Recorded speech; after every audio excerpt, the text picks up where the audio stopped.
像我食量这么大的人，要在34天之内减掉5.8公斤，其实是有秘诀的。首先我们要克服我们的饥饿感，还有避免吃太多。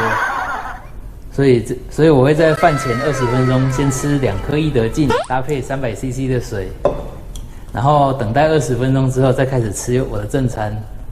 这样的话，既可以增加我的饱足感，又可以吸附包裹，排除掉35%的油脂和糖类，这就是我减重的秘诀之一。